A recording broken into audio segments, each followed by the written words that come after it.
So yesterday, or today, it's yesterday now because it's after midnight, I found out that the presidential term is 42 months. The Bible's revelation is a 42-month trample underfoot prophecy. But we will not have to wait the 1,260 days. If we were to wait out the 1,260 days, we would be at day 432. We would have to wait 432 more days, okay? Look what I found. And unless those days had been cut short, no life would have been saved. But for the sake of the elect, those days shall be cut short. If they keep going with a full presidency, any president can get off and take the sacredness of the house of the people and turn it into a money laundering scheme. So let's read this. This is interesting.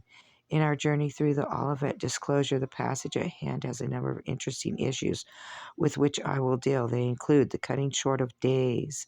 No life shall be saved, and who are the elect? I shall proceed to deal with them. So, 3/4 rapture advocate Marvin Rosenthal says the Lord is teaching that the Great Tribulation will be cut short. He continues a shortening of the Great Tribulation to less than 3.5 years is one of the most important truths to be grasped of all chronology of end-time events to be understood. Does this text teach that the Lord will cut short the number of days prophesied elsewhere from Revelation? But look, it's Revelation 11:3. That's when all our troubles started. But the 1260 days is Biden's presidency. Will the Great Tribulation be less than 1260 days? Simply put, no. What does it teach? Listen. First of all, only Mark 13:20, has a parallel passage to Matthew, while Luke does not. Luke's omission of this verse is perhaps due to the fact that his focus is upon AD 70.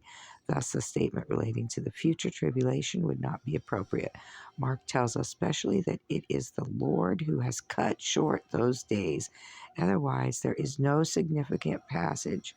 I have a visitor here. She's trying to take over. I am busy, girl. She always hears me and she wants to be the center of attention. It's not for you this time, little girl. Okay, the Lord is going to cut it short. The Greek word for cut short has a core meaning to cut off, or when applied to time, to cut short.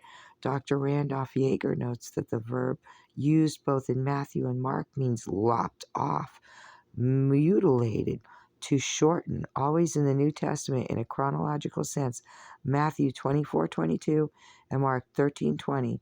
It is significant to note that both verbs in Matthew and Mark are all in the aorist tense and indicative mood with the augment, declares Dr. Reynold Showers. Aorist tense verbs have no time significance except when they are in the indicative mood with the augment. There is no time. I'm telling you, this is the now prophecy we're going through. That form is used to, oops, I don't know what I'm doing. No, thank you. Dang it. Okay, I don't need it. Thank you. That form is used to express past tense. What does this mean? So he tells us that a number of scholars have concluded that since the two verbs in Mark 13:20 are in the past tense and therefore have significance bearing on the meaning of Jesus' statement, what is that bearing?